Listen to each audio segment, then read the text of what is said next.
So I just got my A-level results back a week ago, and now I can officially say that I have literally finished school. However, as it is now getting closer to the start of the new academic term, I thought that now would be the best time to actually make a video about my experience for the past 2 years in sixth form doing A-levels, and so that I can also share with you some advice that my past self would have found really useful. Hi, my name is Mario and I am an 18-year-old student from Spain. I took physics, chemistry, maths, further maths and Spanish, which are 5 A-levels at a British school. In this video, I'm not going to tell you a secret formula to getting top grades for the reason that there is no such thing. Believe me that if there was such thing, I would tell you, but sadly there's nothing like that. I still hope that this video makes you feel more relaxed and confident when it comes to approaching the next 2 years of your academic life of sixth form and taking A-levels. I wanted to include as many topics as possible, so I have added timestamps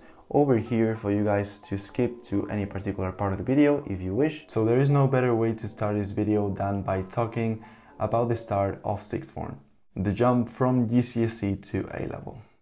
Having gone through it myself along with my classmates in year 12 and having the opportunity this year to help a student from year 12, I was able to get loads of different perspectives on the jump from GCSE to A-levels, to sixth form basically. If you're starting year 12, the first few days might be a bit exhausting and tiring as you got your teachers saying you're not in GCSEs anymore, and you also see that the content is a bit more complex. However, in just a few weeks, you will be able to adapt to the new classes and subjects, and trust me, it will happen. So just make sure to start year 12 by putting some consistent work and you will naturally pick up the rhythm. I, as most people, started getting lower grades than what I was used to, just because of the format and the way that things go are different.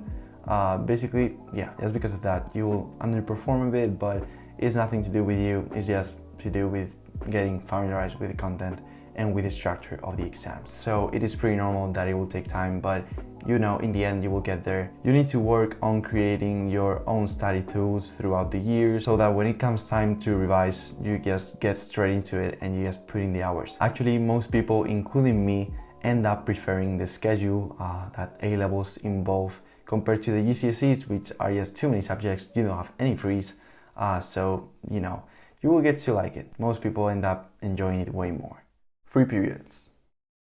To be honest, in year 12, during most of my free periods, I did almost nothing. It wasn't until the last few months before exams that I actually took it seriously and started working in my frees during year 12. In year 13, I already started taking frees seriously since the start, and I was quite productive in them usually, as I always wanted to do as much as I possibly could before heading home. I wanted to leave as little amount of work as possible for home. I recommend you to use your frees either to work or to disconnect and relax. You need to know that both are very important. Like an athlete, you need to have rest in order to perform well with a fresh mind. For example, in those frees that I actually didn't do serious work, I just chilled and put on some music, I listened to a podcast, I tried to relax as much as possible so that I could, keep calm, be creative.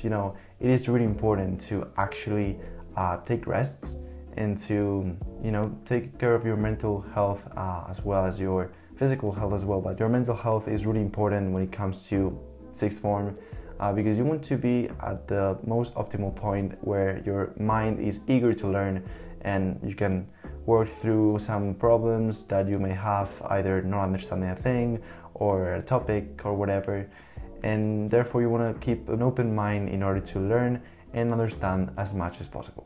And it was definitely worthwhile taking some breaks every now and then. Organization. So at A-level you are given lots of paper, whether it be notes, homework, practice questions or past papers. It can get a bit overwhelming if you don't have a system in place in order to organize your documents. Personally, I got myself an iPad in year 13 and it was just amazing, like complete game changer. I am a very digital person that makes a mess with papers and physical things. Basically has make a mess out of it. Also, I don't have a printer at home, so the iPad came in really well in order to do the past papers digitally. And well, the less paper, the more trees stand and the better planet that we have. I actually already made a video on why you should consider getting an iPad yourself for your A-levels. You can check it out over here if you want to. Relationships. At the same time that you want to put some good work in order to get good results at the end of year 13, you also need to think that you want to enjoy those last 2 years of school in your life. They are going to be, pretty unique. And the best way to do so is by meeting people and establishing friendships. As all your classmates are going through the same stage of their lives, through their last academic period in terms of school, you guys are in the same path, in the same team, and you definitely have loads of things in common, and you can make really good friends throughout the way, and some of those friends may even become lifelong friends. So yeah, try to make sure that you are able to balance between both your academic, your in-school stuff, at the same time that you also invest in your time outside of school, and you get to enjoy those 2 years. Seriously, try to enjoy them because you're still a child. You don't have responsibilities. You can do basically whatever you want in theory. You still have some restraints, but make the most of it and you will definitely not regret it. Obviously study, but also try to make the most of it. It's just the best advice that I can give in this video possibly. Yeah, make the most of your 2 years in sixth form. Seriously, most of the things that you will end up remembering for your whole life won't happen inside the classroom, but outside the classroom. And it's just amazing to try to build relationships and go out with a few people every now and then, meet together outside school, do some cool plans, and just do something more than studying. That's also important in order to have a richer life. I personally got to know people that have changed my life in some way, although that sounds pretty cheesy, but yeah, and you may even get to build other types of relationships, if you know what I mean. I was actually quite lucky in that respect, so yeah. So now let's go into some quickfire questions, and the first one is my motivation to study. And I don't know, basically most times I don't feel like doing it, I just do it. Either I put some music that I like, I maybe watch a motivational video on YouTube, I don't know. Sometimes I just know that it's better for my long-term future, so yeah, I don't know. It's pretty natural, I don't force it. Motivation comes as a result of work. It's not something that you need in order to work. Those are some very wise words, I'm just telling you. Then, which were my favorite subjects from most favorite to least? Let me think about it. I invested a lot of time into chemistry and I really enjoyed it, but the organic bit was horrible, so it's not gonna be my favorite. Further Maths, it was also really cool, but it was just tough. Let's just leave it at that. So I suppose physics would be my favorite subject, and then would come maths, and then chemistry, and then further maths, but I enjoyed further maths. The thing is, it was a bit frustrating. I didn't put enough work in, yeah. So that leads me to the question about further maths, if I enjoyed it and if I recommend it to others. If you don't know about it, I got a D in further maths, so I basically messed it all up. Yeah, but it's okay because it was my 5th subject. It's only the 4 best subjects that get taken into account. So it was very nice because it gave you context and explanations for what you did in A-level maths. And it just simplified it a lot, so it was very easy to do A-level maths thanks to Further, but Further itself was quite difficult. And do I recommend it to others? I do recommend it to others, I think. Like, if you're thinking about doing Further maths and you want to do something related to math at university or something like that, I definitely recommend you taking it, even if you don't get a good grade. Basically that's my case. So yeah, I definitely recommend Further Maths to others. It's just a very encouraging subject, a very difficult one, but it is worth the challenge, and most times you don't lose anything, like my case.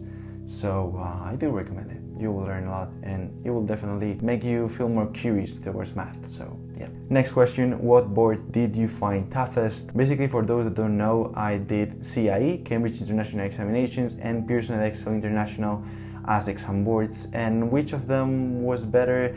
They were more or less the same, to be honest. CIE is more difficult to retake because you have to retake everything instead of Edexcel that lets you just doing specific components, but I just didn't really notice the difference. They were both quite difficult, to be honest, so I just found both boards very similar, so yeah. And then final question, things that I would change if I redid A-levels. Basically nothing. to be honest. Maybe I would have worked a bit more on further maths, but to be honest, I just did what had to be done. I had to focus on my basic subjects, and I have no regrets, to be honest. I have nothing that I would change. Like literally, I took the decisions that I thought would be the most reasonable, and I'm still happy about them. So yeah, most people agree with me on the fact that sixth form is the best time of school. It is the first time that you are taken seriously as an adult. You get to work on a few subjects that you have chosen and that you want to do, and you are also given the freedom to, you know, do your own academics by yourself. There's no one on top of you. You need to make sure that you do what needs to be done. So yeah, I hope you guys enjoyed this video and that you found it helpful towards, you know, being more relaxed and confident about sixth form. Hopefully you got to hear some reassuring words and you feel a bit more optimistic about your next few years. And believe me, it will be okay. It will be the best time of your life probably. So just make sure to enjoy it, enjoy the process, work as well. Work as much as you can without burning out. Basically, try to do as well as you possibly can and it will be fine. Trust me. I would really appreciate if you could leave a thumbs up, or if you could also consider subscribing to the channel if you want to see more of my videos over here in YouTube. So yeah, if you want to do that, you're free to do so. I would really appreciate it, to be honest. As always, thank you for watching and I will see you guys in the next video. Bye. Ended the video. Finally stop recording. I had 1 minute left before my camera crashes, so I'm just living life.